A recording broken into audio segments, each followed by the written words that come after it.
There are few things as popular with young progressives today as free healthcare, and they love to point to Canada as their perfect example. But Canada's socialist healthcare system wouldn't work in the US. Here's why, in just 3 minutes.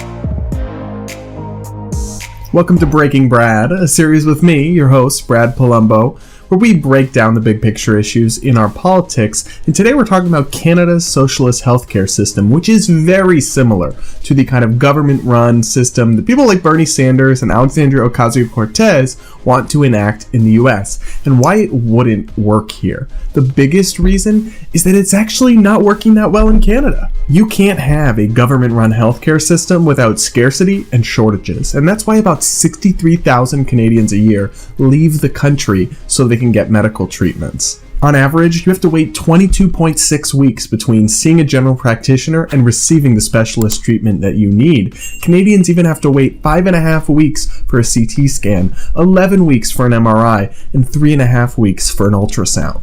So, unless you want to sign up for government lists and wait to get your health care, or even have to leave the country, you should not want a government-run system here in the US.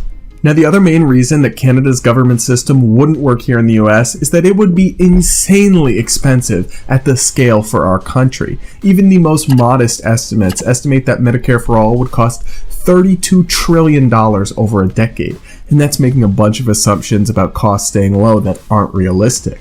To put that number in context, it's $223,000 per federal taxpayer over just 10 years. It's an insane amount of money, and you would have to more than double all federal taxes to even come close to paying for it. The other reason Canada's system wouldn't work here is that we would have to disrupt the parts of our private healthcare system, which is super government regulated and subsidized and not at all a free market, but we would have to disrupt the parts of it that do work well. And 250 million Americans have private health insurance, and 71% rated either as good or excellent, but all 250 million would lose that insurance under Medicare for All. Now, we don't have a free market at all, but we do still have some profit motive in the healthcare sector, and that's why the US has 5% of the world's population, but 45% of the world's medical innovation.